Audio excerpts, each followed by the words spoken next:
বাইজিৎ ভাই আছেন? বত- বাইজিৎ ভাই আছেন?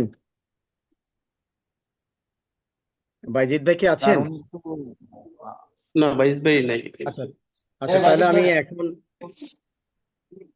আমাদের কাউন্সিলর বাইজিৎ ভাই, উনি জনতা ব্যাংকের সিনিয়র প্রোগ্রামার। উনি আজকে সেমিনার উপর এজেন্টিক এআই সফটওয়্যার ডেভেলপমেন্ট, এই সেকেন্ড ইন্টারন্যাশনাল সিরিজ লেকচারের উপর কিছু সংক্ষিপ্ত আকার বক্তব্য রাখবেন আমাদের মিস্টার বাইজিৎ ভাই।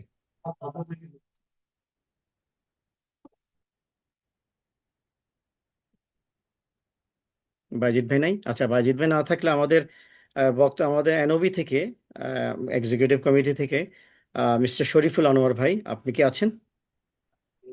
Thank Shariful you Anwar sir, ভাই, আমি আছি স্যার। যে আপনি সংক্ষিপ্ত আকারে আপনি বক্তব্য থ্যাংক ইউ রাখেন। Very much Rezaul Karim sir for conducting this session as a moderator. Obviously, thanks goes to Dr. Mahabub Murshid sir, who is here to have us enlightened for this session. Agentic AI নিয়ে আমরা আসলে কথা বলছি, যেখানে এখনো বাংলাদেশে আমরা জেনারেটিভ এআই নিয়ে বেশ আলোচনায় আছি, এখনো অ্যাপ্লিকেশনে নেই। আর এজেন্টিক এআই তো আসলে আমাদের কাছে এখনো ক্লিয়ার না। সো আজকে আমরা এই সেশন থেকে অনেকটা এনলাইটেন্ড হব এবং ভালো অ্যাপ্লাইড নলেজটা পাবো, সো দ্যাট আমরা এটা নিয়ে কাজ করতে পারবো।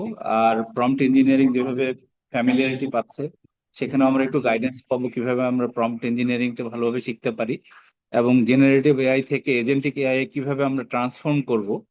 কারণ হচ্ছে যেটা বলছিলাম যে আমরা জেনারেটিভ এআইটা ফ্যামিলিয়ার এখনো হয়ে উঠিনি, বাট হচ্ছি, খুব দ্রুত অ্যাডপ্ট করছি। সেখান থেকে এজেন্টিক এআই কিভাবে আমরা আহ, এই যে ট্রানজিশন পিরিয়ডটা, সেই বিষয়ে আমরা মনে হয় একটা আজকে ক্লিয়ার কনসেপ্ট পাবো। যারা আজকে উপস্থিত আছে সবাইকে ধন্যবাদ জানিয়ে বাংলাদেশ কম্পিউটার সোসাইটির পক্ষ থেকে ধন্যবাদ জানিয়ে আমি আমার সংক্ষিপ্ত বক্তব্য শেষ করছি। ধন্যবাদ সকলকে।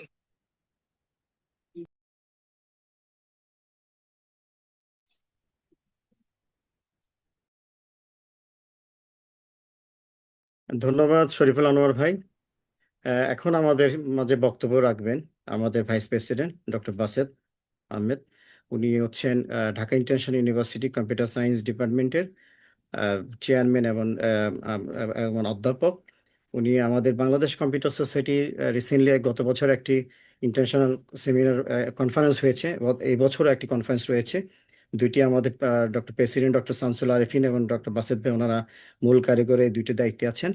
আমি এখন ডক্টর বাসেদ ভাইকে বক্তব্য রাখার জন্য বক্তব্য রাখছি। আজকে সেমিনার এবং এবং ইন্টারন্যাশনাল কনফারেন্সের উপরে উনি সংক্ষিপ্ত আকারে দু একটা সবাইকে একটু আগে ভাগে জানিয়ে রাখবেন। ডক্টর বাসেদ ভাই। Thank you, Tariq. আমি কি অডিবল? হ্যাঁ, জি আমার জি কথা জি, শোনা আপনাকে, যাচ্ছে? জি শোনা হ্যাঁ, যাচ্ছে। শোনা থ্যাংক। যাচ্ছে, শোনা যাচ্ছে। শুরুতে আপনাকে অভিনন্দন জানাতে চাই এত সুন্দর একটা ইন্টারন্যাশনাল সেমিনার অর্গানাইজ করার জন্য। আমাদের যিনি কিনোট স্পিকার, আমি গ্রেটফুল কম্পিউটার সোসাইটির পক্ষ থেকে আমাদের ইনভাইটেশনে উনি রেসপন্ড করেছেন, এবং যারা পার্টিসিপেন্ট আছে সবাইকে স্বাগত জানাচ্ছি। আমি প্রলং করব না, জাস্ট আমার দুই তিনটা কোয়ারি আছে। আমার বিশ্বাস কিনোট স্পিকারের বক্তব্যের মাধ্যমে সেটা চলে আসছে। বেসিক্যালি আমি প্রোগ্রামিং এর শিক্ষক। এখন কোশ্চেন হলো যে আমরা প্রোগ্রামিং ছাত্রদেরকে কেন শেখাবো, কিভাবে শেখাবো? প্রোগ্রামিং কোড করা শেখাটা কি ছাত্রদের জন্য ইম্পর্টেন্ট, বা এজেন্ট এআই যেভাবে ভূমিকা নিয়ে আসতেছে শুধু কোড করা, ডিবাগ করা, সবকিছু যদি রেডিমেড হয়ে যায়, তাহলে ছাত্রদের প্রোগ্রামিং এর ক্ষেত্রে কিভাবে এটা শিখতে হবে, বা এজেন্টিক এআইটা ওরা কিভাবে অ্যাডপ্ট করবে? আমরা যতই বলি যে এআইটা আমাদের অ্যাসিস্ট্যান্ট হিসেবে কাজ করুক, বাট প্র্যাকটিক্যালি স্টুডেন্টরা এআই এর অ্যাসিস্ট্যান্ট হয়ে যায়, আমার যেটা প্র্যাকটিক্যাল এক্সপিরিয়েন্স। তা আমার বিশ্বাস যে আমাদের কিনোট স্পিকার ওনার বক্তব্য এটা তুলে ধরবেন, এটা স্টুডেন্টদেরকে মোটিভেট করবে। এবং আমরাও যারা টিচিং এর সাথে কানেক্টেড আছি বা যারা প্রফেশনাল লেভেলে সফটওয়্যার ডেভেলপমেন্টের সাথে কানেক্টেড আছে, এনার এই বক্তব্যের মাধ্যমে আমরা বেশ কিছু নতুন আইডিয়া পাবো। রিগার্ডিং ইন্টারন্যাশনাল কনফারেন্স, এবার আমরা অর্গানাইজ করতেছি international conference on electrical computer and communication technologies. সংক্ষেপে এটা আমরা ইসিসিটি বলতেছি। এটা আমরা 7, 8, 9 মে আমাদের ইউনিভার্সিটি, ঢাকা ইন্টারন্যাশনাল ইউনিভার্সিটিতে আমরা এটা হোস্ট করব। জয়েন্টলি আমাদের Bangladesh computer society, Dhaka international university and centre for intelligent computing, CUET, আমরা এটা অর্গানাইজ করতেছি। আমাদের 713 পেপার এখানে সাবমিটেড ছিল, 252টা প্রেজেন্টেশনের জন্য সিলেক্টেড হয়েছে। অ্যাকসেপ্টেন্স রেট হলো 35%। আমরা অলরেডি 6 জন কিনোট স্পিকার এবং 2টা ইনভাইটেড টক ঠিক করেছি। আমাদের পিএসসির মেম্বার বুয়েটের অধ্যাপক সোহেল রহমান স্যার উনি ওপেনিং সেশনে আসবেন এবং আমরা আশা করতেছি আমাদের ইউজিসির চেয়ারম্যান মহোদয় উনিও এখানে থাকবেন। আমাদের টোটাল 30+ টেকনিক্যাল সেশন থাকবে এবং প্রসিডিংস আসবে স্কুপাজ ইন্ডেক্স, টেলর অ্যান্ড ফ্রান্সিস এবং আটলান্টিস প্রেস, স্পিনজার নেচার। আমরা আশা করতেছি প্রায় 1000 researcher, participant, educator, industry expert তাদের একটা মিলন মেলা হবে আমাদের ঢাকা ইন্টারন্যাশনাল ইউনিভার্সিটিতে। আমি সবাইকে ইনভাইট করতেছি এবং আমি বিশ্বাস করি যাদের স্কোপ আছে তারা সবাই এই কনফারেন্সে জয়েন করবেন। অনলাইন অফলাইন দুটাই থাকবে এবং যখন যে ক্ষেত্রে পসিবল এবং অ্যাপ্লিকেবল আমরা লিঙ্কগুলিও শেয়ার করব। ফিজিক্যালি যারা আসতে পারবেন ইনশাল্লাহ আমরা আপনাদেরকে হোস্ট হিসাবে স্বাগত জানাবো। তো আমি এই ওয়েবিনারে সাকসেস কামনা করতেছি এবং সবাইকে ধন্যবাদ জানাচ্ছি। আসসালামু আলাইকুম। ধন্যবাদ ডক্টর বাসেদ ভাই। আজকে second BCS international lecture series 2-এ আজকে অর্গানাইজ বাই হচ্ছে বাংলাদেশ কম্পিউটার সোসাইটি এবং centre for intelligent computing CUET. আমি আজকের কিনোট স্পিকার, আমরা সময় বেশি নষ্ট করব না, মূল ইয়াতে চলে আসি, যেটার জন্য আমরা অধীর অপেক্ষায় রয়েছি। Doctor Mahbub Morshed, founder and head of AI casual dynamic lab and software engineering manager, Microsoft. আমি আপনাকে অনুরোধ জানাচ্ছি আপনি আপনার বক্তব্য শুরু করবেন এবং আপনার প্রথমে আপনার পরিচয়টা হয়তো আমরা যদ্য দিতে পেরেছি আপনার ব্যাপারে আপনি নিজের পরিচয়টা আগে তুলে ধরবেন, দেন আমরা মূল বক্তব্যে যাব। ধন্যবাদ। অনেক ধন্যবাদ আমাকে ইনভাইট করার জন্য। আমি একটু কারেকশন করতে চাই। আমি আসলে ডক্টর না, আমি আমার কয়েকটা মাস্টার্স আছে, এমবিএ আছে, কিন্তু ডক্টরেট নেই। তো just to correct that, right? So আমি হচ্ছে কি, আমাকে ইন্ট্রোডাকশন অলরেডি দেওয়া হয়েছে। আমি founder and head of AI Causal Dynamics Lab. মাইক্রোসফটে আমি সিনিয়র ইঞ্জিনিয়ারিং ম্যানেজার ছিলাম এবং আমি পড়াশোনা করেছি, ব্যাচেলর করেছি বুয়েট থেকে, মাস্টার্স করেছি অ্যারিজোনা স্টেট ইউনিভার্সিটি থেকে, এবং ট্রেনিং আছে ডিপ লার্নিং এবং এনএলপির উপরে ইউনিভার্সিটি অফ ওয়াশিংটন থেকে। এবং পরবর্তীতে আমি এমবিএ করেছি ইউনিভার্সিটি অফ ওয়াশিংটন থেকে। আমি 3টা কোম্পানি এর কো-ফাউন্ড করেছি। আমি একটু তাড়াতাড়ি করে যাচ্ছি কেননা আমার বেশ অনেকগুলো জিনিস দেখানোর কথা প্ল্যান করছিলাম আর কি, আপনাদের যাতে কাজে লাগে হাতে কলমে। আমি আমার স্টোরিটা একটু শেয়ার করি যে কিভাবে আমি এন্টারপ্রেনারশিপে আসলাম। আমার বাচ্চার যখন বয়স 2.5 বছর ছিল তখন ওর অটিজম ধরা পড়ে। তো সেই সময়টা আমরা খুব হেল্পলেস ফিল করছিলাম আর কি। তো এর মাঝে আমার একটা অনুভূতি হয় যে পৃথিবীর জন্য আমার একটা কিছু করে যাওয়া উচিত, একটা ইম্প্যাক্ট রেখে যাওয়া উচিত। তো সেই সময় আমি শিকাগোতে থাকতাম। শিকাগোতে স্টার্ট আপ কালচারটা অতটা গড়ে ওঠেনি। তারপর আমি একটা স্টার্ট আপের সাথে জড়িত হই, কিন্তু তেমন কাউকে পাই না যাদের সাথে আমি স্টার্ট আপ করতে পারবো। তো আমি সিদ্ধান্ত নেই যে আমি ওয়েস্ট কোস্ট বা আমেরিকার ওয়েস্ট পাশে চলে আসবো। তো আমি সিয়াটলে মাইক্রোসফটে চাকরি নিয়ে চলে আসি এবং সেই সময়টা আমি এসেই হচ্ছে গিয়ে ডিপ লার্নিং এবং এনএলপির উপরে ক্লাস নেওয়া শুরু করি ইউনিভার্সিটি অফ ওয়াশিংটন থেকে। তারপর পরেই কোভিড চলে আসে। কোভিড চলে আসায় আমরা ঘরের মধ্যে বন্দি হয়ে যাই। তো আমি চিন্তা করলাম যে তার চেয়ে ঘরে বন্দি না থেকে আমি এমবিএটা শুরু করি অনলাইনে তখন। তো আমি এমবিএটা শুরু করি। তো এমবিএ ক্লাসমেটদের সাথে আমি একটা কোম্পানি চালু করি, তার নাম হচ্ছে স্ফিয়ার। তো 1 বছর সেই কোম্পানির সাথে থাকার পর আমি অনুভব করলাম যে এই কোম্পানিটা বোধহয় তেমন আগাবে না।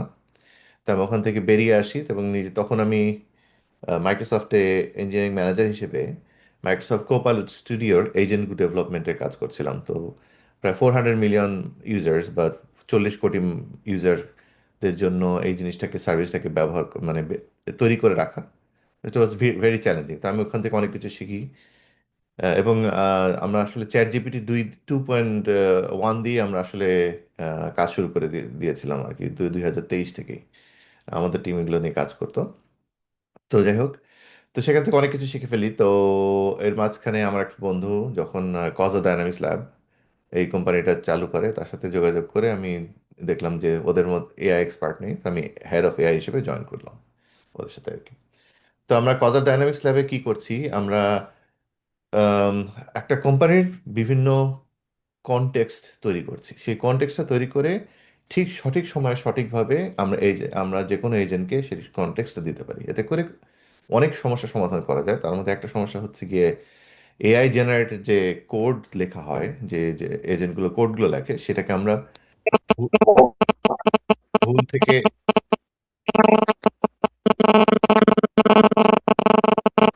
আপনি কি মিউট করবেন প্লিজ? হ্যাঁ।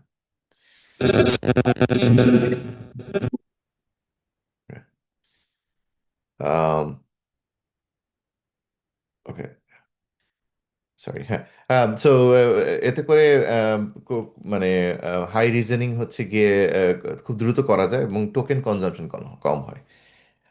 তো আমার কোম্পানির বিস্তারিত ওয়েবসাইটে পাবেন, আমার লিঙ্কডইনও পাবেন, পরে আমি সেটা শেয়ার করব। আজকে আমি যেই 5টা টপিক আলাপ করতে যাচ্ছি তা হচ্ছে এজেন্ট বেসিক্স, এজেন্ট কি, কেন কাজ করে, কিভাবে কাজ করে, আর ক্লড কোডের অ্যাডভান্সেস, এগুলো আমি হাতে কলমে দেখাবো। সো আমি প্রেজেন্টেশন থেকে বেরিয়ে এসে আপনাদের হাতে কলমে দেখাবো যাতে আপনাদের কিছু কাজে লাগে।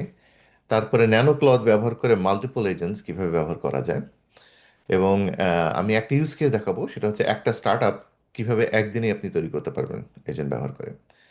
তারপরে 5 মিনিট সময় ব্যবহার করে আমি দ্রুত ফিউচার অফ সফটওয়্যার ডেভেলপমেন্টটা নিয়ে আলোচনা করব। বেসিকটা আমি একটু তাড়াতাড়ি শেষ করতে চাই। তারপরে বেসিকটা জরুরি। এজেন্ট অ্যাকচুয়ালি মানে কি, মানে হচ্ছে গিয়ে যেটা একটা কাজকে আইটারেট করে ঠিক করে। আমি একটা আসলে উদাহরণ দিই, যেটা আমি গতকালকে রাতেই ফেস বিনীতের করছিলাম। অনুরোধ, আমাদের স্পিকার ছাড়া অন্য যদি কেউ আনমিউট থাকেন, কাইন্ডলি সবাই একটু মিউট হবেন আর কি। হ্যাঁ, ওকে। আমি একটা উদাহরণ দিই এজেন্ট বনাম অ্যাসিস্ট্যান্টের মধ্যে, right? আমি কালকে একটা সমস্যা সমাধান করার চেষ্টা করছিলাম। আমি শেয়ার করছি স্ক্রিনটা। এখানে দেখবেন, আম, right, এখানে দেখবেন যে আমি একটা সমস্যায় পড়ে আমি জিজ্ঞেস করছি যে আমার এই সমস্যাটা হয়েছে। এটা হচ্ছে চ্যাট জিপিটি অ্যাসিস্ট্যান্ট।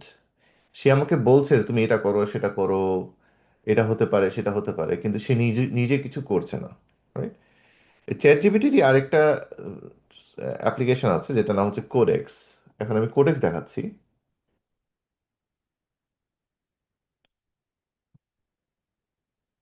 একই সমস্যা আমি যখন কোডেক্স দিলাম, রাইট, কোডেক্স করলো কি, সে নিজে থেকে লগগুলো পড়লো, নিজে থেকে সমস্যাগুলো অ্যানালাইজ করলো, এবং নিজে থেকে সমাধানগুলো, এবং সে নিজে কোড ফিক্স করে সব ঠিক করে দিল। সো এইটা হচ্ছে কি কি difference between agent versus assistant. Agent হচ্ছে গিয়ে কখনোই পুরো জিনিসটা নিজে, সরি, এজেন্ট নিজে পুরো জিনিসটা নিজে করবে, আর অ্যাসিস্ট্যান্ট পুরো জিনিসটা নিজে করবে না। খালি আপনাকে বলবে করতে, রাইট? সো সেটা হচ্ছে ডিফারেন্স। আহ, এখন অনেক কোডিং এজেন্ট এবং অ্যাসিস্ট্যান্ট আছে। তো বামে দেখতে পাচ্ছেন হচ্ছে কি এজেন্ট ক্যাটাগরি, ডানে হচ্ছে অ্যাসিস্ট্যান্ট ক্যাটাগরি, আর জেনেরিক আর স্পেশালাইজ হচ্ছে গিয়ে ওয়াই অ্যাক্সিসে আছে। তো যে তিনটা আমি হাইলাইট করতে চাই, যে Claude code, open AI codex এবং কার্সার, এই তিনটা হচ্ছে এখন আমি ব্যবহার করেছি। তিনটা হচ্ছে এখন মার্কেটে সবচেয়ে জনপ্রিয়। আমরা আজকে ফোকাস করব হচ্ছে ক্লাউড কোডের উপরে, বা যেগুলো আলোচনা করবে সেটা অনেকখানি কোডেক্সের জন্য অ্যাপ্লিকেবল, এবং সবাই মোটামুটি ক্লডের এই ক্যাপাবিলিটিগুলোকে ফলো করছে। সো এজেন্ট কোথায় কি কি কাজ করতে পারে, আহ, অনেক, এই আটটা আপনি পড়ে দেখতে পারেন পরে। আমি সময় বাঁচানোর জন্য খালি একটাতে ফোকাস করি, লেগাসি মডার্নাইজেশন। আপনার একটা পুরানো 4 বছরের 5 বছরের পুরানো একটা অ্যাপ্লিকেশন আছে, সেই অ্যাপ্লিকেশনটা সময়ের সাথে সাথে পুরানো হয়ে গেছে। এই 8 বছরের নতুন ডেটাবেজ আসছে, নতুন সার্ভিস আসছে, ক্লাউড সার্ভিস আসছে, এআই আসছে, এগুলো কোনো আপডেট করা হয়নি। এই এজেন্ট আপনাকে পটাপট সেই আপডেটগুলো করে দিতে পারে। ইনফ্যাক্ট আমি উদাহরণ হিসেবে আমার একটা বন্ধু এই ইয়েতেই উপস্থিত আছে আজকে, তাদের একটা উদাহরণ হিসেবে দেখাই। তারা হচ্ছে গিয়ে এআই এর অগমেন্টেড ডেলিভারি মডেল ব্যবহার করে 70 থেকে 90% কস্ট বাঁচিয়ে একটা কোম্পানি দিয়েছে, যাতে করে ওরা ডেডিকেটেড একটা বিভিন্ন কোম্পানিকে সাপোর্ট দিতে পারে। সো এই প্রত্যেকটা ইউজ কেস আসলে আপনি একটা স্টার্ট আপ হিসেবে চিন্তা করতে পারেন, যে আচ্ছা, আমরা একটা স্টার্ট আপ করতে পারি যেটা আর্কিটেকচারাল অ্যানালাইসিস করে খালি, রাইট, ডকুমেন্টেশন করে, কিন্তু আপনারা প্রত্যেকটাকে এআই এজেন্ট ব্যবহার করে স্পিড আপ করতে পারেন বা খরচ বাঁচাতে পারেন। রিস্ক সারফেস আমি এটা একটু স্কিপ করে যাই, আমি আসলে হাতে কলমে যেটা সেটার মধ্যে যেতে যাচ্ছি। তো এই এই আইডিয়াটা খুব জরুরি। এজেন্টকে একটা ফাস্ট কনফিডেন্ট জুনিয়র হিসেবে ট্রিট করবেন, যে পৃথিবীর সব বই পড়ে ফেলছে কিন্তু কিছুই বানায়নি, রাইট? সো আপনাকে গোলটা সেট করে দিতে হবে। সে যখন কোড লিখবে আপনাকে রিভিউ করতে হবে। যে যখন কোনো কিছু করতে চায় তখন তার অ্যাকশন প্ল্যানটা আপনাকেই ঠিক করে দিতে হবে, এবং আপনাকেই কোডটা মার্চ করতে হবে। সে হচ্ছে গিয়ে খুব দ্রুত কাজ করতে পারে, সব কিছু জানে, কিন্তু জীবনে কোনো কাজ করেনি। সে এখনো ট্রেন্ড না, রাইট? আপনি ওই ট্রেনিংটা, আপনি ওই জায়গাটা গ্যাপ ফিল আপ করছেন। আচ্ছা, তারপর আমরা হাতে কলমে কিছু জিনিস দেখবো, ক্লড কোডের কিছু অ্যাডভান্সড ইউজ কেস। তো আমি এই জিনিসগুলো আম,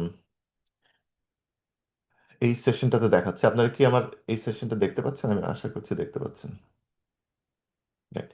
আম, প্রথম যে ইউজ কেসটা দেখাবো, আপনি যখন ক্লড করে একটা ডিরেক্টরিতে আসেন, ধরেন আমি এই ডিরেক্টরিতে আসলাম। এই ডিরেক্টরিতে আমি একটা প্রজেক্টের মধ্যে আছি। প্রজেক্টের নাম হচ্ছে জেনেসিস, রাইট? তো আমি এখান থেকে ক্লড ওপেন করলাম। এখানে প্রথম কমান্ডটা হচ্ছে ইনিট। ইনিটটা কাজ কি করে? সে একটা ফাইল লেখে, ক্লড ডট এমডি, যেখান থেকে এই কোড, এই ফোল্ডারে কি কি আছে না আছে সেটা একটা ডিটেল সে জেনে নেয়, এবং এটা সে বারবার ব্যবহার করে, রাইট? সো এটা হচ্ছে প্রথম কমান্ড। দ্বিতীয় কমান্ড হচ্ছে গিয়ে পাওয়ার আপ। পাওয়ার আপ হচ্ছে গিয়ে, এটা হচ্ছে গিয়ে ধরেন আপনার সমস্ত কিছু জানা নেই, সবচেয়ে ইম্পর্টেন্ট জিনিসগুলো একসাথে করে তারা আপনি সহজে সিলেক্ট করতে পারবেন, যে talk to year code base, stair with modes, undo anything, run in the background. এটা জাস্ট সহজ করে দেওয়া, রাইট? সো এটা ব্যবহার করতে পারেন। তারপর তৃতীয় যে জিনিসটা, সেটা আমি নাম হচ্ছে কম্প্যাক্ট। সো এটা নিয়ে আমি একটু আলোচনা করব, কেন কম্প্যাক্ট জরুরি। কম্প্যাক্ট আর কনটেক্সট এই দুইটা জিনিস হচ্ছে কি খুব কাছাকাছি। সো কনটেক্সট জিনিসটা কি আর কম্প্যাক্ট কি, আমি একটা সেকেন্ড, আমি আমার স্লাইডটাতে ফিরে যেতে হবে, দেখাচ্ছি আপনাকে এক্ষুনি কম্প্যাক্ট আর কনটেক্সটটা কি। তো কম্প্যাক্ট যখন প্রেস করবেন তখন সে বর্তমান কনটেক্সটটাকে কম্প্যাক্ট করে সামারাইজ করে কনটেক্সটকে ফ্রি ফ্রি করবে। সো এই জিনিসটা একটু এক্সপ্লেন করছি, এক সেকেন্ড দেন। আর কনটেক্সট হচ্ছে কি, যখন কনটেক্সট ক্লিক করবেন সে বলবে যে আপনার মেমোরিতে কি কি আছে। সিস্টেম প্রম্পটে 8.7 টোকেন আছে। সিস্টেম টুলস 7K টোকেন নিচ্ছে। স্কিলস 5K টোকেন নিচ্ছে। মেসেজ হচ্ছে 1K টোকেন নিচ্ছে। ফ্রি স্পেস হচ্ছে গিয়ে 945K কিলোবাইট, রাইট? আর কিছু সে সেভ করে রাখছে হচ্ছে গিয়ে বাফার হিসেবে, রাইট? সো এটা হচ্ছে আপনার কন্টেক্সটের ইউসেজ। মানে আপনার এতখানি জায়গা আছে যেখানে আপনি আরো মেসেজ, কন্টেক্সট ব্যবহার করতে পারেন। কন্টেক্সট মানে হচ্ছে গিয়ে এলএলএম কে বলে দেওয়া যে কোন তথ্যটা তার কাজের জন্য জরুরি, রাইট? আমি আরেকটা উদাহরণ দিচ্ছি। এই ক্ষেত্রে আমি এই প্রজেক্টে অনেকক্ষণ ধরে কাজ করছিলাম। এখানে দেখেন আমার কনটেক্সট ভরে গেছে। তার মানে সে অনেকক্ষণ ধরে কাজ করার ফলে এই কনটেক্সটটা, সে আমার মেসেজগুলো 405K টোকেন হিসেবে যুক্ত হয়ে গেছে। এই জিনিসটা আমি আরেকটু এক্সপ্লোর করবো স্লাইডের থেকে। রিনেম। রিনেম হচ্ছে গিয়ে রিনেম কারেন্ট কনভারসেশন, মানে হচ্ছে গিয়ে আপনি যদি আপনার কনভারসেশনের হিস্ট্রিটা সেভ করতে চান, আহ, তাহলে যেমন এখানে দেখবেন যে ডেমো হিসেবে চলে আসলো, এবং এটাকে আপনি পরে রিজিউম করতে পারবেন। রিজিউম দিলে তখন এই যে এই এখন যে কনটেক্সট আছে সেটা দেখাবে। ধরেন আমি এক্সিট করলাম, আমি এখন বলতে পারবো রিজিউম ডেমো, রাইট? সে ওই ওই হিস্ট্রিটাকে রিজিউম করলো, বুঝতে পারছেন? তারপরে হচ্ছে গিয়ে আরেকটা অপশন হচ্ছে গিয়ে মডেল। মডেলটা জরুরি যখন আপনার বুঝতে হবে যে মডেল চেঞ্জ করে কোনটা কতখানি, যেমন সনেট 4.6 হচ্ছে গিয়ে অনেক one faster, right? Best for everyday task. আপনার সুইচ করতে হলে, এবং হাইকিউ হচ্ছে গিয়ে ফাস্টেস্ট, এই মডেল ব্যবহার করে সুইচ করতে পারেন। এফর্ট হচ্ছে গিয়ে আপনার যে মডেলটা ব্যবহার করছেন সেটাকে কতখানি চিন্তা করার সময় দিবেন, সেটা হচ্ছে এফর্ট। আরেকটা অপশন আপনাদের দেখাতে চাই, সেটা হচ্ছে গিয়ে resume and then skip, sorry, dangerously skip permissions। এতে করলে এই নতুন একটা অপশন বাইপাস পারমিশন চলে আসলো। এতে করে হচ্ছে কি আপনি সে আপনাকে আর জিজ্ঞেস করবে না কোনো কিছু করতে চাইলে। এটা বিপজ্জনক হতে পারে, আবার সুবিধাজনক হতে পারে। আমি একটা উদাহরণ দিব, তখন দেখতে পারবেন যে কিভাবে এটা সুবিধা হয়। আরেকটা জিনিস দেখাতে চাই, সেটা হচ্ছে ওলামা। ওলামা বলে একটা অ্যাপ্লিকেশন আছে, যেটা ওপেন সোর্স মডেলগুলো আহ, ব্যবহার করতে পারে। আমার এখানে আম, আমার ল্যাপটপে এখন জেমা 4 ডাউনলোড করা আছে। আমি সেটা দেখাই একটু। আম, আমার এই জেমা 4 ডাউনলোড করা আছে, সেটা হচ্ছে 9.6 গিগাবাইট। আমি ওলামা দিয়ে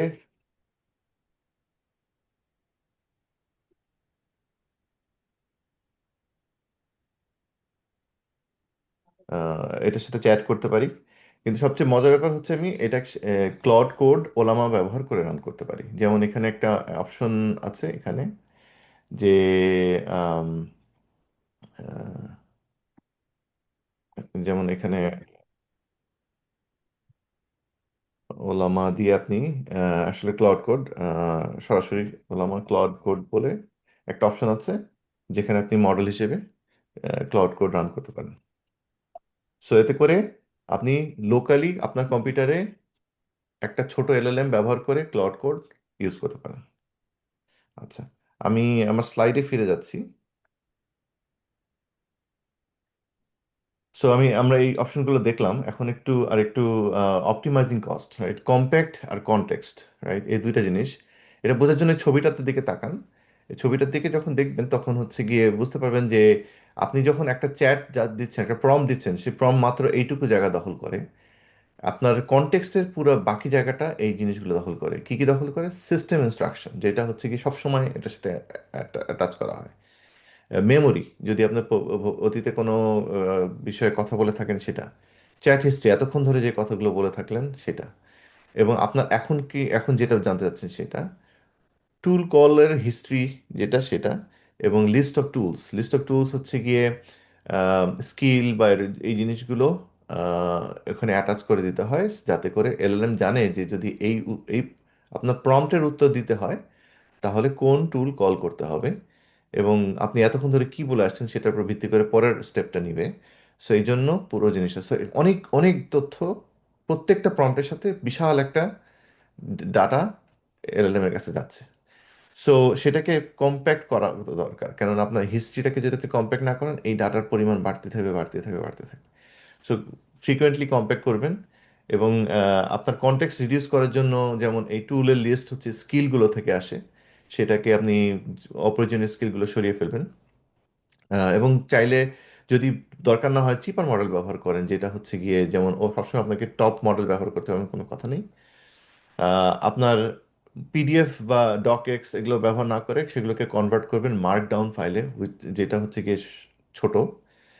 কেভম্যান বলে একটা স্কিল আছে, যেটা হচ্ছে গিয়ে ইনস্ট্রাকশন দেয় যে টোকেন বাঁচিয়ে কথা বলার জন্য, যে অল্প অল্প শব্দে কথা বলার জন্য, যাতে করে টোকেন বাঁচে। কোড রিভিউ গ্রাফ বলে একটা স্কিল আছে, যেটা হচ্ছে কি আপনার কোড বেজের একটা গ্রাফ তৈরি করে দেয়।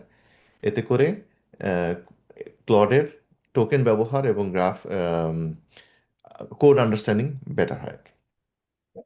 আপনারা ওপেন রাউটার বলে একটা সার্ভিস আছে, সেখান থেকে চিপার মডেল ব্যবহার করতে পারেন। লোকালি আপনার কম্পিউটারে ওলামা ব্যবহার করে জেমা 4, এটা আমি দেখালাম।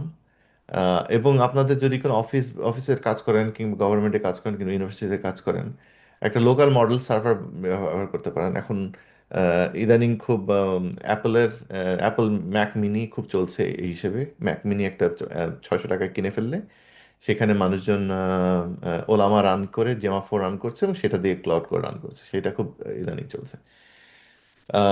এ কারণে ওদের আসলে অ্যাপেলের এই কম্পিউটার বাজারে পাওয়াই যাচ্ছে না। সো সো এই অপশনগুলো ব্যবহার করে আপনারা কস্ট অপটিমাইজেশন করতে পারেন। আচ্ছা, এখন আমরা সিঙ্গেল এজেন্ট নিয়ে আলোচনা করলাম, এখন আমরা মাল্টিপল এজেন্টে যাচ্ছি। ন্যানো ক্লর মাধ্যমে মাল্টিপল এজেন্ট, সেই জিনিসটা কিভাবে কাজ করে? যখন আপনি গিটহাব পিআর বা কমান্ড দিবেন, তখন কমান্ডটা ওপেন ক্ল বা ন্যানো ক্ল দুটো একই জিনিস, কিন্তু দুটো ডিফারেন্ট ভার্সন। আমি আলাদা বলবো, আরেকটু ডিটেল বলছি। কমান্ডটা ওদের কাছে আসে, তার মাধ্যমে আপনি dev agent, QA agent, doc agent, তিনটা এজেন্ট সেট আপ করে রেখেছেন। ডেভ এজেন্টের কাজ হচ্ছে গিয়ে ইস্যু পড়ে কোড লেখা। এবং টেস্ট রান করা, পিআর তৈরি করা। কিউ এজেন্টের কাজ হচ্ছে গিয়ে ডিপ রিভিউ করা, টেস্ট চেক করা এবং কিউএ রিপোর্ট লেখা। ডক এজেন্টের কাজ হচ্ছে গিয়ে ডক লেখা, রিডমি লেখা, চেঞ্জ লগ লেখা। এবং এরকম আরো এজেন্ট থাকে। তো আপনি একটা বেশি কি করলেন, একটা এজেন্টের উপর ভিত্তি না করে আপনি তিনটা এজেন্ট করে ফেলেন। এতে করে আপনার ছোট মডেল দিয়ে এরা প্রত্যেকটা, যেহেতু কাজ স্পেশালাইজ হয়ে গেল, ছোট একটা এলএলএম দিয়ে আপনার কাজগুলো খুব সহজে করা যায়, আপনার খরচ বাঁচে। রাইট, সো সেটা হচ্ছে মূল উদ্দেশ্য এটার জন্য। এবং অটোমেশন, যে আপনি গিটহাবের মাধ্যমে এখন যুক্ত করে দিতে পারছেন। রাইট, তো প্রথমে হচ্ছে কি আপনি ইনস্টল করবেন কিভাবে ন্যানোক্লো, আমি এখানে গেলাম না। কনফিগারেশনে আপনার বলে দিতে হবে যে আপনার কোন প্রজেক্টে আপনার কনফিগারেশন করবেন, আপনার লোকাল প্রজেক্টটা কোথায়। এখানে তার- ডকুমেন্টও আছে। তারপরে হচ্ছে গিয়ে আম, আহ, আপনার ডিফাইন করে দিতে হবে যে আপনার এই এজেন্টগুলো কোথায় থাকবে। এবং এজেন্টে যেমন একটা উদাহরণ দিচ্ছি, যে ডেভ ক্লর এমডি, সেখানে বলা হচ্ছে আপনি তুমি হচ্ছে গিয়ে প্রিন্সিপাল ইঞ্জিনিয়ার, তোমার জব হচ্ছে গিয়ে সফটওয়্যার চেঞ্জ করা, লেখা, রিপো স্ট্রাকচার আন্ডারস্ট্যান্ড করো, ডেফিনেশন অফ ডান, তুমি কখন ডান হবা, যখন কোড কম্পাইল করবে, টেস্ট করবে, হ্যান ত্যান এই সমস্ত বলে দেওয়া আছে। এরকমভাবে তিনজনের জন্য ইনস্ট্রাকশন আলাদা করা। একটা জিনিস লক্ষ্য করেন যে এখানে সফটওয়্যার চেঞ্জের কথা বলা আছে ওয়ার্ক স্পেস এক্সট্রা। এটা কেন বলা আছে, এটা কারণ কিন্তু আপনার কোড হচ্ছে কি আসলে আপনার লোকাল প্রজেক্টে। এটা হচ্ছে কি, যেহেতু ন্যানোক্ল ডকারে ডকারে হোস্ট হয়, ডকারের রেসপেক্টে সেটা হচ্ছে লোকাল লোকাল ফোল্ডার আর কি। এই জিনিসটা পরে আপনি আরেকটু শিখে নিয়েন, কিন্তু সেটা হচ্ছে এই কারণে ডিফারেন্স। তো এখানে একটা উদাহরণ, যে আমি টেলিগ্রামের মাধ্যমে ডকার এজেন্টকে বলেছি যে ন্যানোক্লকে বলেছি যে আমার ডক এজেন্ট আমার একটা রিডমি লেখো। সে ঠিকই সেটা রেডমি, তো আমার রেডমি আপডেট করে সে, আমি দেখতে পাচ্ছি ডিফারেন্সটা। তো আমি আপনাদের হাতে কলমে দেখানোর জন্য এটা একটু ওপেন করে দেখাই যে কিভাবে জিনিসটা সেট আপ করা।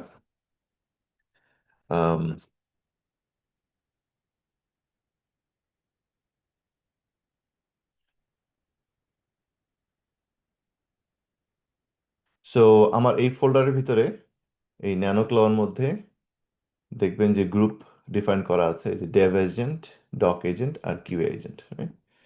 সো আমরা কিউ এজেন্টটা ওপেন করি এখন।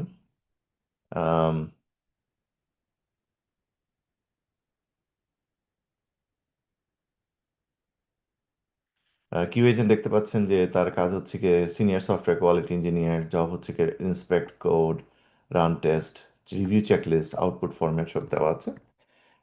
এবং আমার এই জিনিসটা রান করছে ডকারে।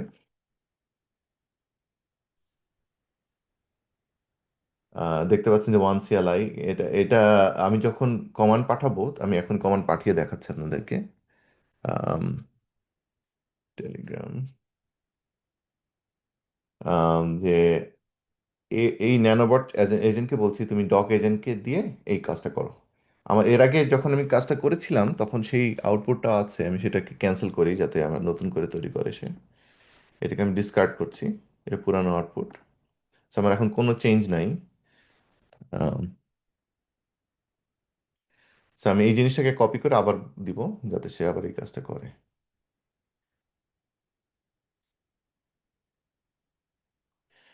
এখন সে রেসপন্ড করবে, এখানে দেখি কি হয়।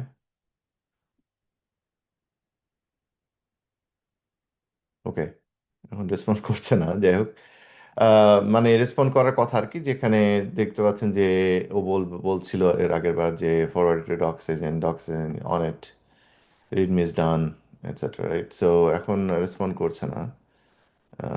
সময় লাগে মাঝে মাঝে, হচ্ছে কি আপনার এটার ডেমোর সময় একটু সবসময় জিনিসপত্র ঠিক মতো কাজ করে না, বাট এনিওয়ে। সো আপনি সেট আপ করে এটা দেখতে পারেন। আর আচ্ছা, তো এটা কিভাবে কাজে লাগানো যেতে পারে, সেটা হচ্ছে আপনি এটাকে আসলে গিটহাবের মধ্যে আপনি সেট আপ করে রাখতে পারেন। গিটহাবে পিআর রেজ করলে সেলফ হোস্টেড রানারের মাধ্যমে ন্যানোক্ল ইনভোক করা যেতে পারে, সেটা হচ্ছে কি এগুলোকে ইনভোক করবে। রাইট, সো আচ্ছা, সো এখন আমরা থার্ড টপিক, যে হচ্ছে build a start up in a day. চারটা স্টার্ট আপে চারটা স্টেপ। আপনার কনসেপ্ট আছে, আপনি কনসেপ্ট থেকে কি কি করা যায় সেটা আইডিয়া নিচ্ছেন, সেই আইডিয়া থেকে ইমপ্লিমেন্টেশনে যাচ্ছেন, তারপর ডেপ্লয়মেন্টে। তো প্রত্যেকটা স্টেপ কিভাবে করা যায় সেটা নিয়ে আলোচনা করি। আম, একটু টাইমটা চেক করে নিই। আচ্ছা, আম, আপনি যখন ক্লড প্রজেক্ট শুরু করবেন তখন হচ্ছে গিয়ে আমি একটা উদাহরণ দিচ্ছি এখানে। এখানে বলা আছে আছে যে, দেখাই, আমি একটা ফিনটেক স্টার্টআপ বানাতে যাচ্ছি পাওয়ার্ড বাই এলএলএম। আমার কাছে কয়েক কিছু বই আছে যেটার মধ্যে ডিপ ফিনান্সিয়াল নলেজ আছে। এগুলোকে আমি সামারাইজ করে কম্প্রেস করে এই প্রজেক্টে ইনক্লুড করে দিয়েছি। এই বইগুলো হচ্ছে গিয়ে এই ফোল্ডারে অ্যাভেলেবল। তারপরে তাকে বলছি ফার্স্ট অ্যানালাইজ দিস সামারিজ, যদি প্রয়োজন হয় dive deep into any of this books and papers, then perform a deep research. এই ডিপ রিসার্চ ব্যাপারটা খুব জরুরি। On financial startup ideas on the web, explore papers on the subject if needed, then generate a detailed plan for a business plan for a fintech startup and save in business plan ND. Then generate a presentation for the plan. Finally, generate an implementation plan for implementing this idea into a startup and save into implementation plan. So এই জিনিসটা আমি আপনাদের দেখাচ্ছি কিভাবে করা হয়েছে। তো আমি একটা ক্লডে প্রজেক্ট তৈরি করেছি, তারপরে কিছু কানেক্টর সেট আপ করেছি, তারপর কিছু রেলেভেন্ট ডকুমেন্ট সেখানে অ্যাড করেছি, সেগুলো আমি এখানে বলা আছে। তারপর একটা ডিপ রিসার্চ করেছি। তো আমি এই জিনিসটা আপনাকে হাতে কলমে দেখাই একটু। সো এই স্টেপে আমরা করলাম কি, আইডিয়া থেকে, আচ্ছা, আমাদের যখন যেই ডক এজেন্টটা সেটা দেখলেন সেটা আগে, সরি, আগের ডেমোটা শেষ হয়েছে আর কি। নতুন একটা কন্টেনার ওপেন করেছে, করে ডক এজেন্ট তৈরি সেই ডকুমেন্টেশনটা লিখেছে। আমি আপনাদের ডকুমেন্টেশনটা চেঞ্জটা দেখাই, যে আবার সেই ডকুমেন্টেশনটা তৈরি করেছে। যাই হোক, back to the current demo.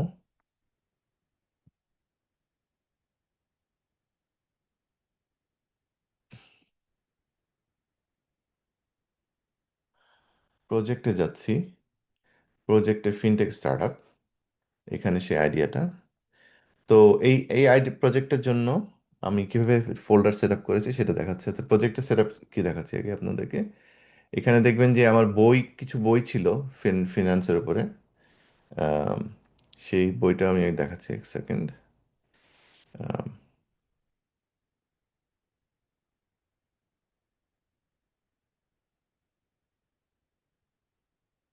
এক সেকেন্ড, আমি ওপেন করছি বইটা, ফিনটেক এইখানে। আম, এখানে। সো এই ফিনটেক নামে ফোল্ডারে আমি কিছু বই, দেখবেন যে আমি সবগুলোকে মার্কডাউন ফাইলে কনভার্ট করেছি, যাতে হচ্ছে গিয়ে এলএলএম সহজে বুঝতে পারে। এবং প্রত্যেকটা বইয়ের আসলে একটা করে সামারি তৈরি করা হয়েছে এখানে ক্লড দিয়ে। অলরেডি আমি এগুলোকে সামারি করে রেখেছি। তো 8-9টা বই আমি সামারি করেছি। তবে কিছু পেপার আমি ডাউনলোড করে পেপারগুলোর কনভার্ট করেছি মার্কডাউনে এবং সেটাকে সামারি করেছি। সো এটাকে আমি আমার ফিনটেকের নলেজ বেজ হিসেবে ব্যবহার করছি, রাইট? তারপরে আমি এটার উপর ভিত্তি করে আমি ক্লাউডকে বলছি যে এই সামারিগুলো, বইয়ের সামারিগুলো, পেপারের সামারিগুলো সব জুড়ে দেওয়া হয়েছে এই এই প্রজেক্টে। তারপর আমি চ্যাট শুরু করেছি, চ্যাটে বলেছি যে এগুলো পড়ে এই করো। খেয়াল রাখবেন যে ডিপ রিসার্চ অপশনটা যেন আপনার অন করা থাকে। এইটা অন করা না থাকলে এতটা ভালো কাজ করবে না। তারপরে সে অনেকক্ষণ ধরে, আচ্ছা, কানেক্টর জিনিসটা কি? কানেক্টর জিনিসটা হচ্ছে গিয়ে সেটিংসে গেলে কিছু কানেক্টর অ্যাড করা যায়।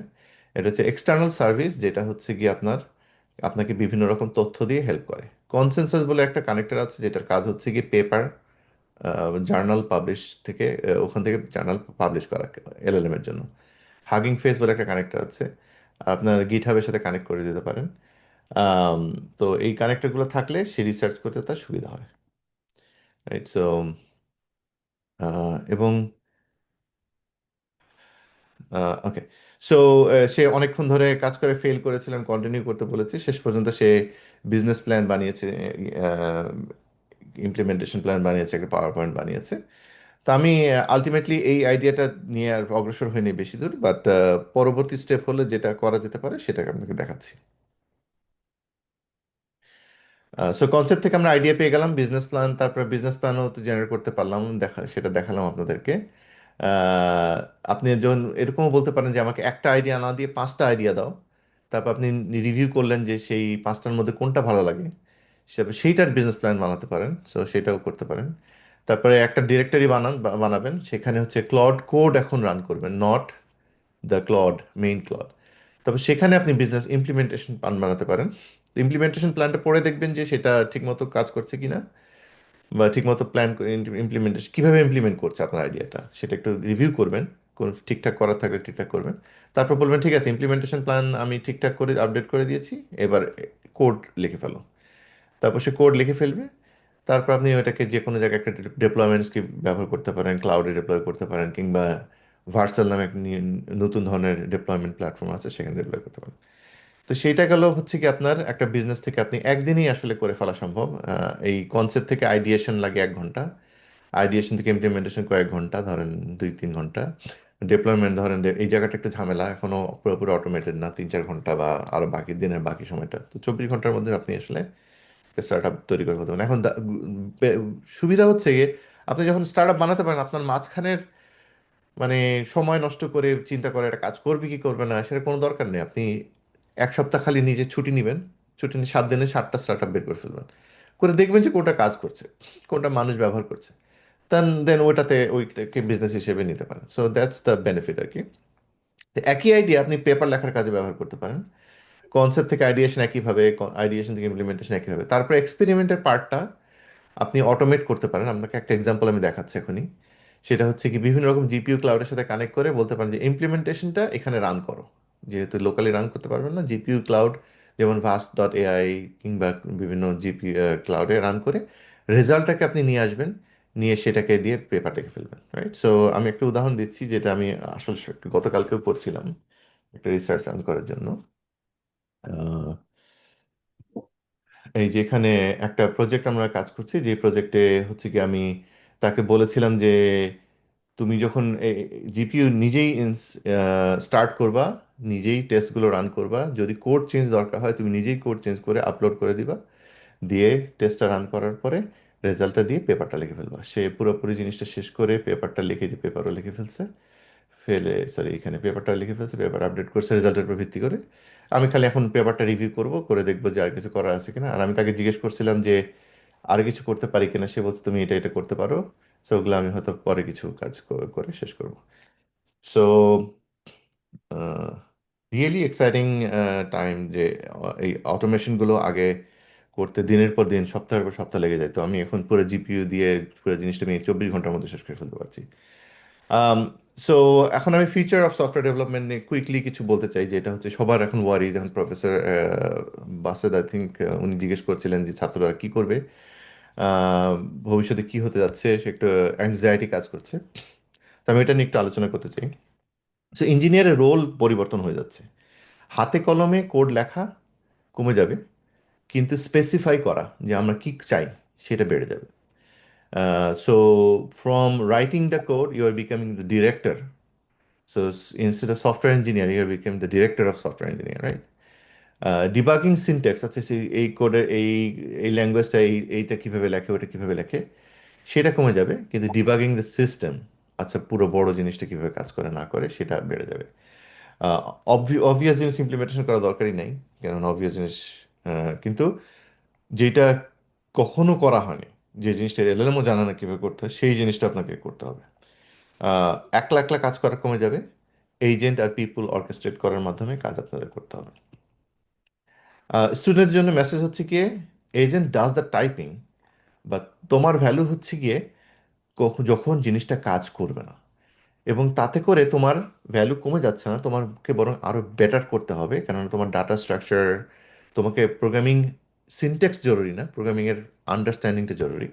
Data structure, networking, concurrency, security system, এগুলোর ভেরি ডিটেল এবং ভেরি গুড আন্ডারস্ট্যান্ডিং থাকতে হবে।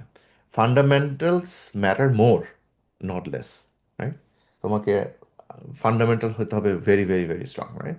যাতে তুমি এজেন্টকে ঠিক করে দিতে পারো, যখন agent doesn't know what good looks like, it's just generating next token, right? So তোমাকে বলে দিতে হবে this is good, this is not good. And that's why তোমাদের জবের ফান্ডামেন্টাল শেখা খুব জরুরি হয়ে যাচ্ছে।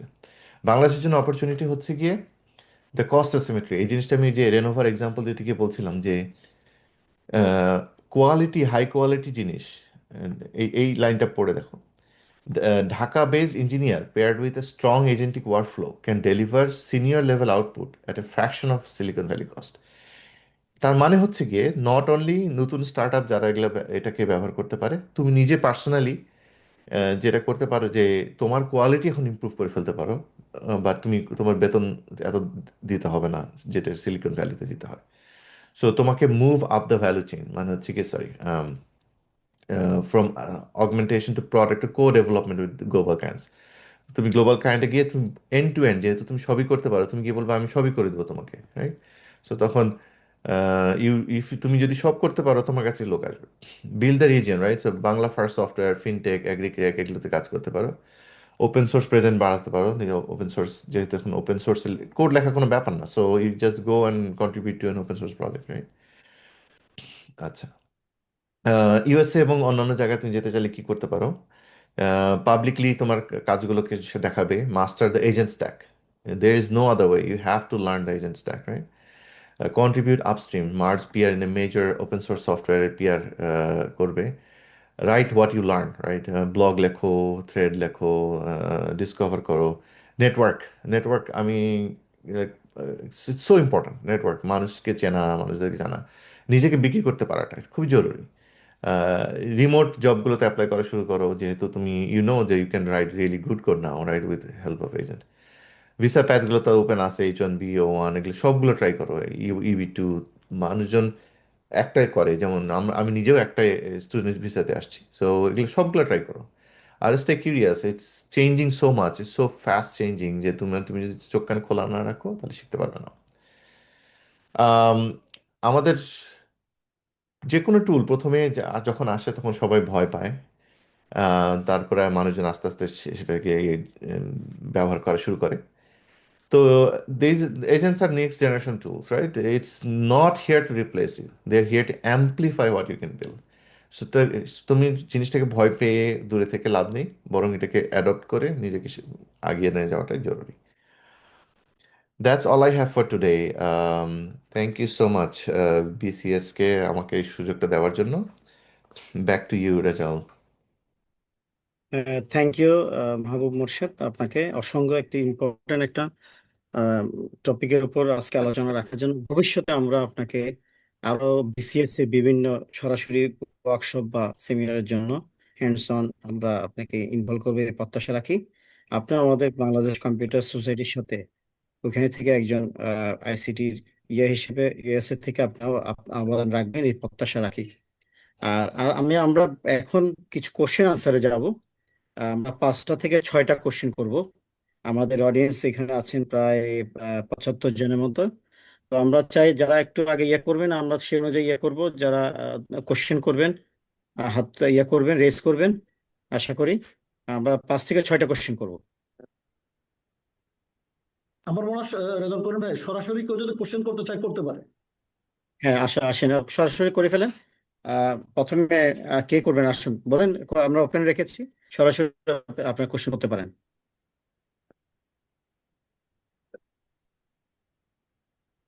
হ্যালো, কেউ তো করছে না। আমি একটা কোশ্চেন করি, শুনতে পাচ্ছেন?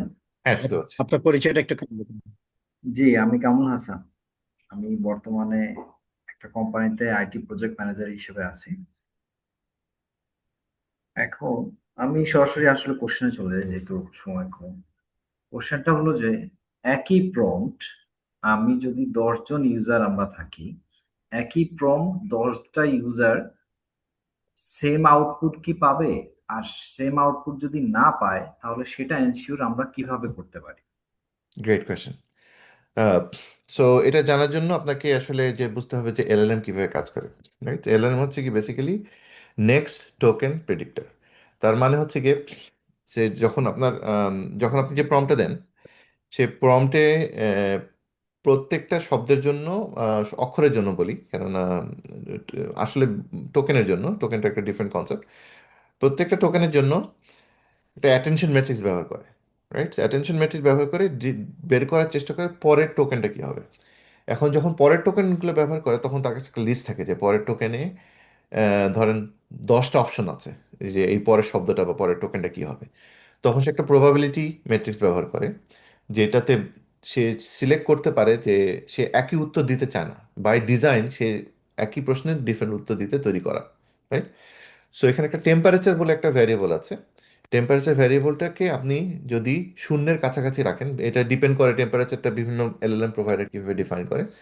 টেম্পারেচার যত আপনি শূন্যের কাছাকাছি রাখবেন, তত হচ্ছে কি সে ওই লিস্ট অফ অপশন থেকে তত ক্লোজার, মানে স্ট্রিক্ট হয়ে যাবে। তখন সে তখন প্রথম অপশনটা বেশি ব্যবহার করবে।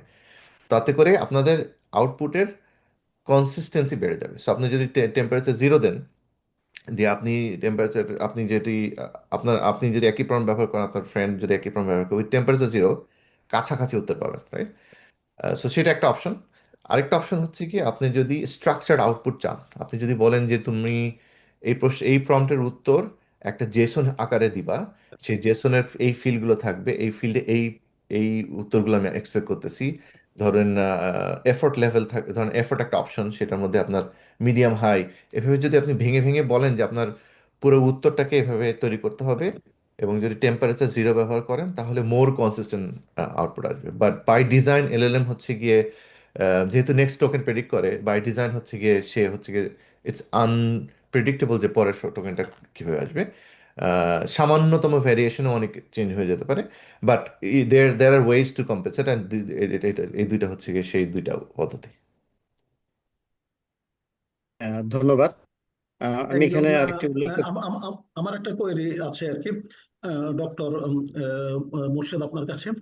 আপনি একটা, যেহেতু আমিও একাডেমিয়াতে আছি এবং আসলে এলএলএম বা এজেন্টিক এআই এই ডোমেনটাতে এখন হাইলি এক্সপ্লোর্ড, আপনি রিসার্চের ব্যাপারে একটা কথা বলেছিলেন, research paper writing.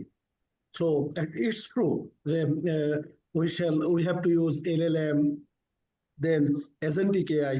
So actually in this loop, so what's about the creativity or plagiarism related issues? Right. Actually, our students plagiarism related issues, how this will be handled? Can you give a guideline that will not be treated as a plagiarism or not within very short, actually short explanation?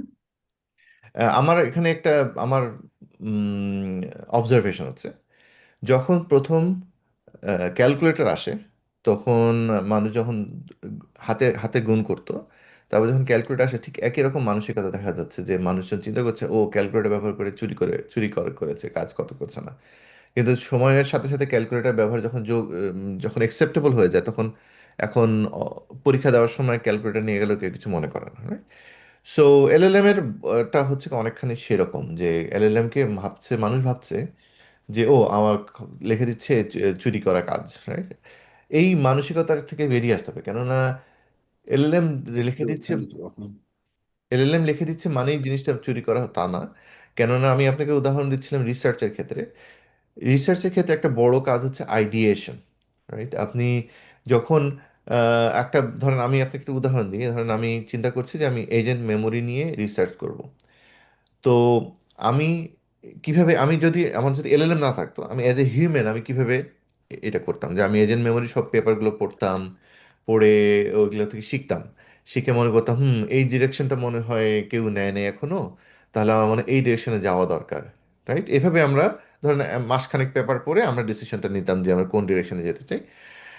LLM দিয়ে আপনি 30 মিনিটে এই ডিসিশনটা নিতে পারবেন। LLM কে বলতে পারবেন সমস্ত পেপার পড়ো, পড়ে বলো যে কোন পাথটা এক্সপ্লোর করা হয়নি। এলএলএম কিন্তু কিছু লিখে দিচ্ছে না এখানে, এই ক্ষেত্রে আপনি আইডিয়েশন বানাচ্ছেন, রাইট? এবং নট অনলি যে আপনার যেহেতু সে সব পেপার পড়তে পারছে এজেন্ট মেমোরি নিয়ে, আপনি বলতে পারেন তাহলে এখন হিউম্যান মেমোরির সাথে এটা কম্পেয়ার করো।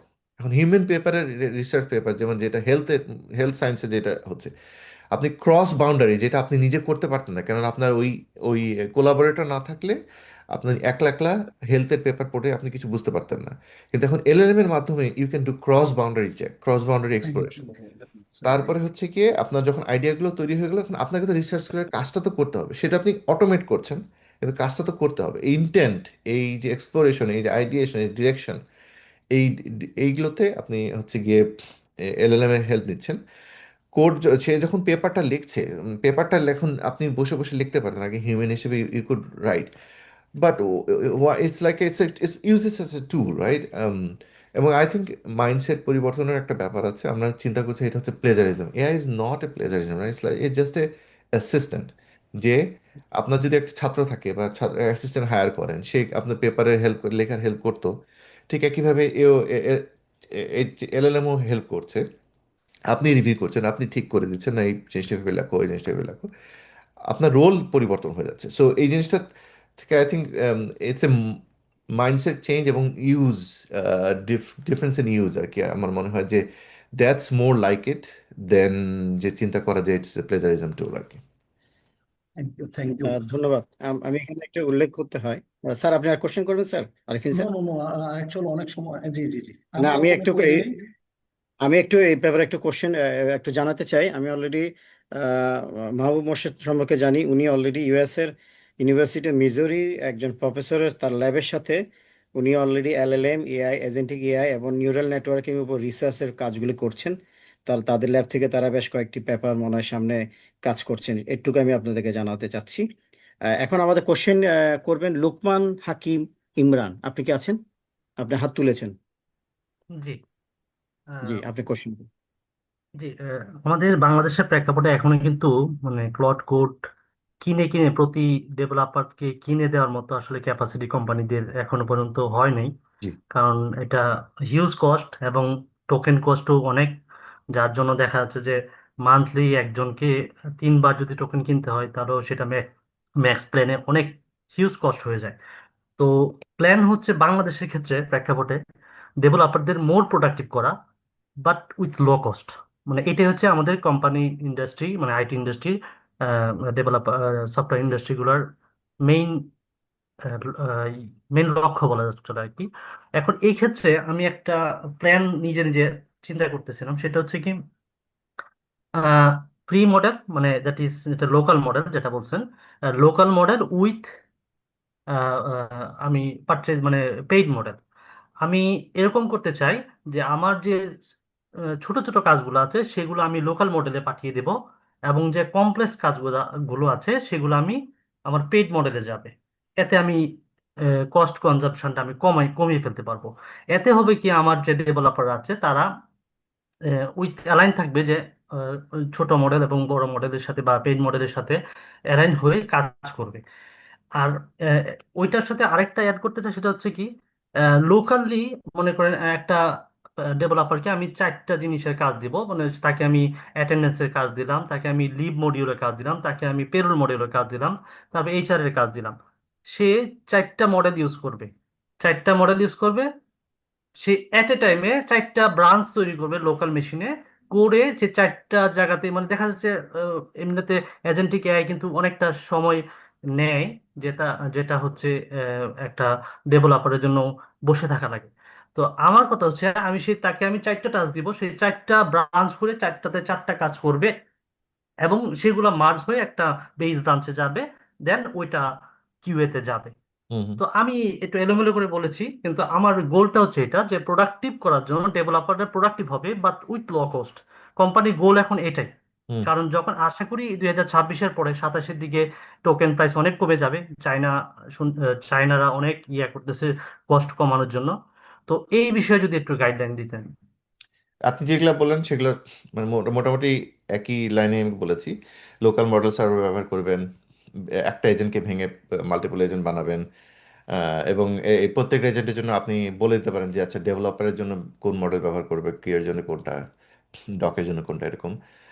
এবং আপনি যে বলছেন যে আপনাকে ভালো কাজের জন্য অন্য বড় মডেল ব্যবহার করতে হবে, নট নেসেসারিলি। আপনি যদি কাজ ভেঙে করতে পারেন, আম, ছোট মডেল দিয়ে মানে মাঝারি সাইজের মডেল দিয়ে আপনি করতে পারেন আর কি। এখন খুব চলছে যেটা, সেটা হচ্ছে গিয়ে অ্যাপেলের সার্ভার ব্যবহার করে আর কি সবাই বট ইনস্টল করছে আর কি। তো সেটা একটা। আর হচ্ছে গিয়ে আপনার আরেকটা পয়েন্ট ছিল হচ্ছে গিয়ে মডেল কস্ট কমে যাবে। It's very unlikely. আমাদের মনে হয় বাংলাদেশে একটা প্রজেক্ট শুরু করা দরকার, এবং আমি open to do a project. আপনার প্রফেসর অনেকে আছেন, আপনারা যদি করতে চান, যে একটা হচ্ছে গিয়ে ছোট বাংলাদেশি ক্লাস্টার, যেটা হচ্ছে বাংলাদেশের সফটওয়্যার ইঞ্জিনিয়ারদের জন্য সহজ লো কস্টে করা যায়। আমার সাথে যোগাযোগ করেন প্লিজ, রেজাউলের সাথে যোগাযোগ করেন প্রফেসর, উনি আর আমি মিলে আপনাদের হেল্প করতে পারবো লোকাল ক্লাস্টার সেট আপ করার জন্য, যেটা হচ্ছে, এবং লোকাল এলএলএম রান করে বানানোর জন্য। আমাদেরকে কেন বাইরের এলএলএম এর জন্য ওয়েট করতে হবে? এলএলএম বানানো খুবই সহজ, আমি আপনাদের এক্স্যাক্টলি চাইলে এটা এক্স্যাক্টলি নিয়ে একটা ইয়ে করতে পারি। এলএলএম এখন এখন এখন সবাই জানে কিভাবে ট্রান্সফর্মার মডেল কাজ করে, সবাই জানে কিভাবে এলএলএম কাজ করে। It's very easy. এবং আপনারা যদি এগুলো নিয়ে কাজ করা দরকার, কারণ আমাদের চীনের উপর ডিপেন্ডেন্ট হয়ে কতদিন থাকবো, কিংবা ইউএস এর উপর ডিপেন্ডেন্ট হয়ে কতদিন থাকবো? আমাদের দরকার নেই। এখানে এখন 300-400 মডেল আছে, আমাদের একটা থাকতেই পারে, কোনো ব্যাপারই না। সো, এবং আমি অনেক বাংলাদেশি রিসার্চারকে চিনি যারা হচ্ছে গিয়ে their experts, right? We can all come together and build one for ourselves. So হ্যাঁ, এইগুলো করতে পারেন আর কি। ধন্যবাদ। আমি এরপরে আরেকজন আছেন, আমরা কিবরিয়া, মিস্টার কিবরিয়া, ওনার পরে আমরা অডিয়েন্স থেকে বক্তব্য শেষ করব। এরপর আমাদের প্রেসিডেন্ট, বাংলাদেশ কম্পিউটার সোসাইটির প্রেসিডেন্ট সমাপনী বক্তব্য দিয়ে শেষ করবেন। মিস্টার কিবরিয়া, আপনি আছেন? আপনি জি আপনার কোশ্চেন আছি। করতে পারেন। জি, জি। আসসালামু আলাইকুম।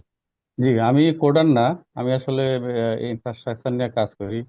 এখন যারা কোডার না, যারা এমনি আইটিতে কাজ করে বিভিন্ন সেক্টরে ইনফ্রাস্ট্রাকচার নিয়ে কাজ করে, আমি network, server, storage, cloud, security এসব নিয়ে কাজ করি। এখন তাদের জন্য এআই দিয়ে কি হইতে পারে, তাদের জন্য মেসেজ কি এই এআই জগতে তারা কিভাবে উপকৃত হইতে পারে, জি, জি। সেটা যদি একটু বলতেন তাহলে সুবিধা হইতো। জি, থ্যাংক ইউ। আপনাদের ইনফ্রা যখন নিয়ে কাজ করেন, তখন ইনফ্রা অ্যাজ কোড বলে একটা ব্যাপার আছে, যেটা হচ্ছে কি আপনি ইনফ্রাস্ট্রাকচারকে কোড হিসেবে লিখতে পারেন। তো সেখানে ইটস অলসো কোড, রাইট? এবং এলএলএম ওখানে হেল্প করতে পারে। ইনফ্রা আন্ডারস্ট্যান্ডিং, ইনফ্রা কিভাবে কাজ করে, ইনফ্রা কনফিগারেশনগুলো কি করতে হবে, কিভাবে ডিবাগ করতে হবে, এই সমস্তগুলো নিয়ে কাজ করতে পারে। আম, তারপরে হচ্ছে গিয়ে আপনার ইনফ্রার যদি লগ অ্যানালাইজ করতে হয়, যে এই লগে কি বলা হচ্ছে, বসে বসে পড়াচ্ছে, আপনি এলএলএম কে ডাম্প করে দিলে সে সেটা নিয়ে হেল্প করতে পারে। সো ইনফ্রা বলে যে ইনফ্রা আপনি কোডার না, কিন্তু ইনফ্রা ক্যান বি কোড আর কি। আর যদি আপনার ইনফ্রা যদি ম্যানুয়ালি ম্যানেজ করে থাকেন, সেটাকে আস্তে আস্তে কোডে কনভার্ট করেন, যেহেতু আপনার ইনফ্রা কোড লেখাটা কোনো সমস্যা না এখন এলএলএম দিয়ে। সো এইভাবে হেল্প করতে পারে। ধন্যবাদ মাহবুব মোর্শেদ। আমরা এখানে প্রেসিডেন্ট স্যার আছেন এখানে, কেউ রেকর্ডিংটা চাচ্ছে স্যার, ভিডিও, আজকের লেকচারের রেকর্ডিংটা ভিডিও। আমার কাছে আছে, পরে আমরা শেয়ার করবো, অসুবিধা নেই। রেকর্ডিং আর ভিডিওটা, লেকচার শিটটা আমি নিয়ে দিব। জি জি আমরা জি জি। জানাতে চাই, মিস্টার মাহবুব মোর্শেদ আমি ভাইস প্রেসিডেন্ট, আমরা দুইজনে কিন্তু চট্টগ্রাম কলেজ স্কুল বন্ধু। আমরা বর্তমানে কিন্তু আমরা ওর ইন্ডাস্ট্রি একাডেমি থেকে আমরা নিজেরাও কিন্তু এখন রিসেন্টলি আমরা কিছু রিসার্চের কাজ করছি, দুইজনে কোলাবোরেশনে ভালো কাজ দিকে আগানোর জন্য চেষ্টা করছি। আপনার যদি কোনো কিছু দরকার হয় ওনার থেকে আমার সাথে যোগাযোগ করবেন, আমি আপনাদেরকে এই ব্যাপারে হেল্প করার চেষ্টা করব। আর আজকে সমাপনী বক্তব্যে আমি এখন আমাদের বাংলাদেশ কম্পিউটার সোসাইটির প্রেসিডেন্ট, উনি হচ্ছেন চুয়েটের কম্পিউটার সায়েন্স ডিপার্টমেন্ট সভাপতি ছিলেন এবং ডিন ছিলেন, এবং বাংলাদেশ কম্পিউটার সোসাইটি দীর্ঘদিন বিভিন্ন পদে ছিলেন। আমি স্যারকে, এবং উনি Bangladesh computer society centre for intelligence founder, উনি সমাপনী বক্তব্য দিবেন, এবং আমাদের কিনোট স্পিকারকে একটি অনলাইন কেস স্টাডি দিয়ে আমরা গিফট অফ টোকেনের মাধ্যমে আমরা আজকে শেষ করব। স্যার, আপনার বক্তব্য শুরু করুন sir. Thank you very much. Thank you. Before starting my speech, Dr. Murshid, can you actually transfer the host credentials to me? Okay, it will be helpful to share the screen later on. So thank you very much. Thank you, Dr. Rezaul, and as well as আমাদের keynote speaker, Dr. Mahmoud Murshid. It's our pleasure. Actually, আপনি আমাদের সাথে যুক্ত হয়েছেন আপনার busy সময়ের মধ্যেও। বিষয়টা agentic AI and software development. Actually, we from the academia, agentic AI for paper writing, or how actually for some experiment-oriented actually use of agentic AI, we were using this. Actually, I and my research students, they are using that. তো আজকের যে ফোকাসটা, এই ফোকাসটা অনেকটা industry oriented software development, এবং তার সাথে সাথে অন্যগুলো আপনি অ্যাড্রেস করেছেন। তো এর জন্য আপনাকে অসংখ্য ধন্যবাদ জানাচ্ছি। আরেকটা কথা আপনি যেটা পরবর্তীতে বলেছেন সেই ক্ষেত্রেও আমাদের একটা যে আমাদের লোকাল এলএলএম যে ইনফ্রাস্ট্রাকচার আমাদের থাকা উচিত, why we should go outside always, এই চিন্তা ভাবনা কিন্তু কিছু লেভেলে হচ্ছে। আমাদের আসলে বাংলাদেশ কম্পিউটার সোসাইটি এই বিষয়গুলোকে সরকারের কাছে তুলে ধরার জন্য চেষ্টা করবে, কারণ সরকার ওনারা কাজ করতে চায়, but they need proper feedback. তো যদি প্রপার ফিডব্যাক পাওয়া যায় ওনারা কাজগুলো করবে। আর আমাদের যারা ওভারসিজ নন রেসিডেন্সিয়াল বাংলাদেশি আপনারা যারা আছেন, আপনাদের contribution, collaborative research, mister Rezaul already এই বিষয়গুলো বলেছেন যে উনি কোলাবোরেট করছেন। তো এই কোলাবোরেশনটা আমরা বাংলাদেশ কম্পিউটার সোসাইটির থ্রুতেও করতে চাই। আমাদের বাংলাদেশ কম্পিউটার সোসাইটি এটা কিন্তু একটা মাল্টি ফ্যাসেট আমরা চিন্তা করতে পারি। এখানে ইউনিভার্সিটির প্রফেসররা আছেন, ইউনিভার্সিটির টিচাররা আছেন, সফটওয়্যার ইন্ডাস্ট্রির পিপল আছেন, ব্যাংকিং সেক্টরে আছেন, গভর্নমেন্ট সেক্টর আছেন, ইনফ্যাক্ট আসলে এমন কোনো সেক্টর নাই যেখানে আমাদের ফুটপ্রিন্ট নেই। তো আমরা সবাই একসাথে যদি আমরা কাজ করতে পারি, আশা করি আমরা সামনে এগিয়ে যেতে পারবো। সেক্ষেত্রে আমাদের নন রেসিডেন্ট বাংলাদেশি ডক্টর মাহবুব মোর্শেদ আপনার মতো যারা আছেন, তারা যদি এগিয়ে আসে এবং এই ক্ষেত্রে আমাদেরও দুর্বলতা আছে, আমরা হয়তো বা কমিউনিকেট করা হয় না আপনাদের সাথে, তাহলে আমরা অনেক ভালোভাবে করতে পারবো। আসলে আমাদের এই বাংলাদেশটা আমাদের সবার, এবং আমরা সবাই নিয়ে সামনে এগোতে চাই। এবং research innovation, IT actually is the কি ফর আস। এবং যেহেতু এই জিনিসটা রিসার্চ ইনোভেশন কি ফর আস, আমাদের দেশে হিউজ নাম্বার অফ স্টুডেন্টস কিন্তু এখন আইটি গ্রাজুয়েট হচ্ছে। এবং আপনার একটা জিনিস বলি, এই জিনিসটা হয়তো আপনি একটু অ্যাড্রেস করলে ভালো হতো। আমাদের বাংলাদেশে এমনকি অভিভাবকদের মধ্যেও একটা টার্বুলেন্স তৈরি হয়েছে ইন আওয়ার কান্ট্রি। এআই আসছে, এই এজেন্টিক এআই আসছে, তোমাদের চাকরি তো তোমরা আর কি চাকরি পাবো, তোমরা আইটির ছেলে মেয়ে। এই কথা বলে কিন্তু এমনকি আমাকেও ফোন করতেছে, স্যার আমরা কি সিএসসি তে ভর্তি হবো না অন্য জায়গায় ভর্তি হবো, এরকম কথাবার্তা অভিভাবকরা বলছে। তো আমি আমার সাইড থেকে তো আসলে যতটুকু বলার সেটা তো আমি বলেই। কিন্তু এই জিনিসটা একটা গাইডলাইন, যে একটা টার্বুলেন্স বা একটা যে ছাত্রছাত্রীদের মধ্যে বা অভিভাবকদের মধ্যে একটা ইয়ে আছে, এই জিনিস নিয়ে আমরা হয়তো পরবর্তীতে একটা আসলে আমরা ওয়েবিনার, আমরা লেকচার সিরিজ আয়োজন করব, যে AI is an opportunity not a threat. অন্তত আইটির মানুষের জন্য এটা কখনোই থ্রেট না, এটা আমি অন্তত বিলিভ করি। তো আশা করি আপনার কোঅপারেশন আমাদের সাথে সবসময় থাকবে। আর আপনি যেহেতু আপনি চিটগংয়েরই ছেলে আমি যতটুকু অনুমান করছি। আই এম অ্যাকচুয়ালি, আমি তো চিটগংয়ে জব করছি। রেজাউল করিম ভাই actually very close to me, he is doing in Chittagong university, I am in CUET. So thank you. Coming ডেজে আমরা অনেকেই করব।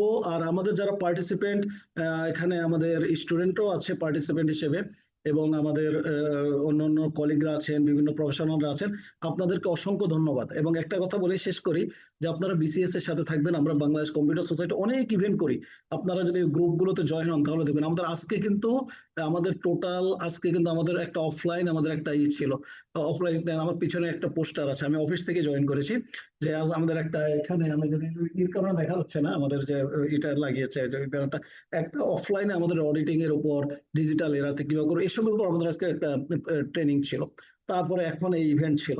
আবার আমাদের আগামী 7 থেকে 9 হচ্ছে ওই যে ইসিসিটি, আমাদের প্রফেসর বাসেদ বলেছে, ওই ইভেন্টটা আমাদের আছে। আমাদের আমরা বাংলাদেশ কম্পিউটার সোসাইটি চীন মিত্র সম্মেলন করে আমরা ইনশাল্লাহ বিসিএস আইসিটি ফেস্ট করবো। We are doing always. তো আপনাদের সবার সাপোর্ট লাগবে। আমাদের বিসিএস এর অনেক সুন্দর একটা অফিস আছে, আপনারা আসেন, এখানে আসলে আপনাদের মনটা ভালো হয়ে যাবে। এসে দেখতে পারেন, বসতে পারেন। এবং আমাদেরই তো সোসাইটি, এবং আমরা সবাইকে নিয়ে একসাথে এগোতে চাই। আশা করি আমরা একসাথে এগোবো, এবং রেগুলার বেসিসে আমরা এই লেকচার সিরিজটা কন্টিনিউ করব, অন্যান্য ইভেন্টগুলো কন্টিনিউ করব। আপনাদের সবাইকে অসংখ্য ধন্যবাদ ফর জয়নিং। এখন 10টার উপরে বেজে গিয়েছে। অসংখ্য ধন্যবাদ আপনাদের সবাইকে। আমি রেজাউল করিম ভাইয়ের আগে একটু বলার আগে আমি যেহেতু আমাদের ডক্টর মাহবুব মোর্শেদ আপনি ইতে আছেন, আমরা একটা টোকেন অফ অ্যাপ্রিসিয়েশন বলতে আসলে সার্টিফিকেট ছাড়া এট দিস মোমেন্ট আমাদের এই মুহূর্তে দেখানোটা একটু অন্য কিছু নেই। কিন্তু আপনি দেশে আসলে আমাদের কম্পিউটার সোসাইটি অফিস ভিজিট করবেন, এবং যখন ভিজিট করবেন তখন ইনশাল্লাহ আপনাকে আমরা আমাদের এখানে ইনভাইট করব, এবং সেখানে আপনি আসবেন, আমরা আপনাকে সেখানে আমরা বরণ করবো এবং কি করবো। This certificate is for you, Dr. Mahabub Morshed. As the president of Bangladesh Computer Society, it's my pleasure to offer this certificate as a token of appreciation for your so nice delivery of a emerging topic, agentic AI and software development on this day. That means May 02-2026. Thank you very much, and thank you. With this, I think we can close this session. Rezaul Karim ভাই। Sir অসংখ্য ধন্যবাদ sir. আজকে আমরা খুব একটি সুন্দর ইয়া শেষ করলাম। ভবিষ্যতে আশা করি আমরা এই ধরনের মাহবুব মোর্শেদকে আমরা আরো ইনভলভ করে বাংলাদেশ কম্পিউটার সোসাইটি, উনি যদি দেশে আসেন সরাসরি এবং অনলাইনেও আমরা ওয়ার্কশপ বা সেশন আমরা চালু করব ইনশাল্লাহ এআই এর উপর। সবশেষে আমার যদি কোনো ভুলভ্রান্তি থাকে আমি ক্ষমা দৃষ্টিতে দেখার জন্য আপনাদেরকে অনুরোধ জানাচ্ছি। এই বলে আমি আজকের অনুষ্ঠানের সমাপনী অলরেডি আমাদের প্রেসিডেন্ট স্যার বলেছেন, আমরা শেষ করছি। সবাইকে ধন্যবাদ। ধন্যবাদ। জি, বাংলাদেশ আল্লাহ কম্পিউটার হাফেজ, সোসাইটির দেখা সাথে হবে, সবাই কথা হবে। যুক্ত থাকবেন। ডক্টর মোর্শেদ, বাংলাদেশ আপনি কম্পিউটার একজন সোসাইটির ভালো সবাই সবাই থাকবেন, সুস্থ থাকবেন, আমাদের জন্য দোয়া করবেন। জি, থ্যাংক ইউ। আসসালামু আলাইকুম।